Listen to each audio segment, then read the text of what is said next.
네, 여러분 안녕하세요. 자, 이 리플을 포함해서 중동발 지정학적 이슈로 다시 한번 시장이 어떻게 흔들리고 있는 모습 보여주고 있는데, 거기에 이제 19일에 있을 FOMC를 주목하면서 시장은 눈치를 보면서 어떻게 하고 있다, 횡보를 하고 있는 모습들을 보여주고 있는데, 그럼에도 불구하고 미스테이블 코인 규제법이 상원 최종 표결을 어떻게 그죠? 통과하게 되면서 점점 더 가상화폐 시장에 힘이 실리고 있는 상황들을 보여주고 있는데, 관련돼서 대응 방법과 어떤 이슈들이 있는지 함께 살펴보도록 하겠습니다. 자, 뉴스를 보게 되시면 스테이블 코인 날개를 다나 미 상원에서 지니어스 법안이 통과가 됐다는 내용입니다. 자, 내용을 보게 되면 상원 본회의에서 이 법안은 찬성이 68이고요 반대가 30으로 통과가 됐고요. 법안은 이제 하원으로 넘어갔는데, 상원에서는 18명의 민주당 의원이 공화당과 함께 찬성표를 던졌고, 공화당에서는 2명의 의원이 반대표를 던졌는데, 자, 이 스테이블 코인이 뭔지 궁금해하시는 분도 있을 수 있을 거예요. 이 스테이블 코인은 가격 변동성을 최소화하기 위해서 특정 자산의 가치를 고정한 가상화폐를 말을 한다. 그래서 주로 이제 미 달러화나 유로화 등의 교환 가치가 고정되게 설계가 된다라는 거예요. 근데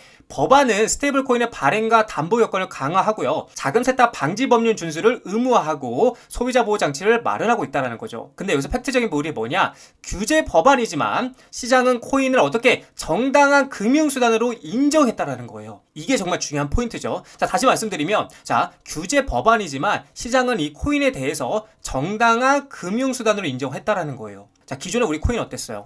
인정받지 못했어요. 투기 자산이다, 도박이다, 그쵸? 이런 말들을 들어오면서 그동안 이 코인에 대한 리스크가 굉장히 컸는데, 이제는 시선이 달라졌다는 거야. 시장은 코인을 정당한 금융수단으로 인정하고 있다는 겁니다. 자, 정리해보자면 이게 단순 법원의 통과가 아니라는 거예요. 스테이블 코인 발행자라면 꼭 라이센스를 따야 하고, 이 100% 준비금과 예치금을 다 가지고 있어야 되는데, 거기에 이제 시가총액이 500억 달러가 넘는 회사를 매년 감사를 받아야 됩니다. 자, 근데 이 해외 기업들도 미국의 규제를 받아야 되는데, 이 말이 무슨 말이냐? 쉽게 말하면은 아무나 코인을 만들지 못한다라는 거예요. 미국이 직접 관리하겠다라는 거죠. 자, 그러면 여기서 이제 질문이 하나 나올 거다. 도대체 이 리플, 그쵸?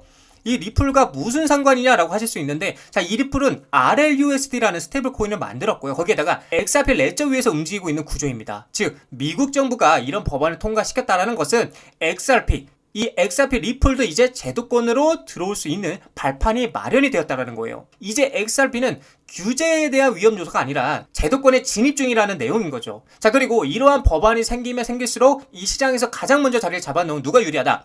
이 XRP 리플이 더더욱 유리한 판짜기를 할 수밖에 없다라는 겁니다. 그래서 지금 제가 여러분들께 말씀드리는 이 팩트, 그쵸? 팩트 체크.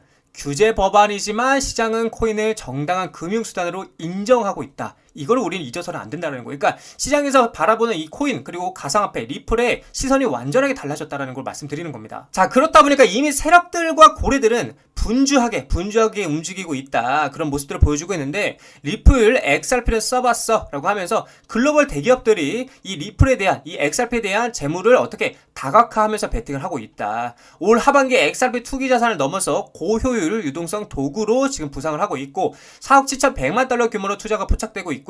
기업 재무관리 패러다임에 대한 변화가 예고되고 있다. 그리고 속도 빠르고 비용도 저렴해. 거기에다가 규제 명확성 확보로 기관 투자들에게 매력이 어떻게 갈수록 커져가고 있다는 거예요. 아니, 생각을 해보세요, 여러분들. 속도도 빠르고 비용도 저렴해. 그리고 가장 리스크였던 규제 명확성까지 확보가 된다. 그러면 기관들이 투자를 안 할 이유가 전혀 없다라는 거죠.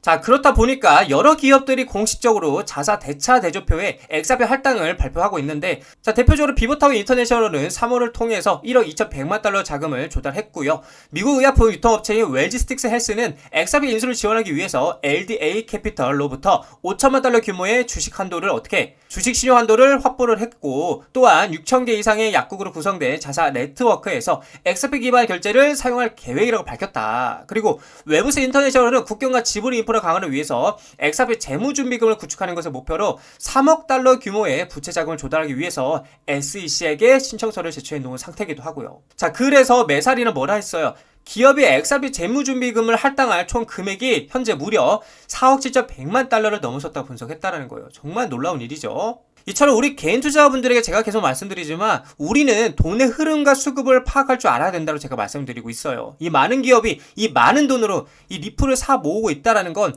그만큼 이 리플의 전망을 굉장히 긍정적이게 보고 있다는 관점이겠죠. 자, 그래서 우리는 이 돈의 흐름과 구조를 이해하고 리플에 투자해 나가셔야 된다고 말씀을 드리고 싶습니다. 자, 리플 차트를 보게 되시면은 결국에는 다시 이 박스권의 움직임이죠. 사실 반등을 하는 듯 보였으나 역시나 중동발 리스크로 인해서 다시 한번 다 말아내리는 모습 보여주고 있고, 일시적으로 중요한 라인 3,000자리 이탈하면서 다시 한번 이 3,000원 지지 라인에 대해서 확인하고 있는 상황이다. 그래서 저의 관점은 여전합니다. 상방으로 가려면 3,250원짜리를 돌파해주고 여기 위에 안착해주는 모습이 그려져야 계속해서 이 상승 추세선을 따라서 상승이 여러 개 남아있고, 반대로 3,000원짜리를 지지하지 못한다라면 2,500원 이 꼬리 구간을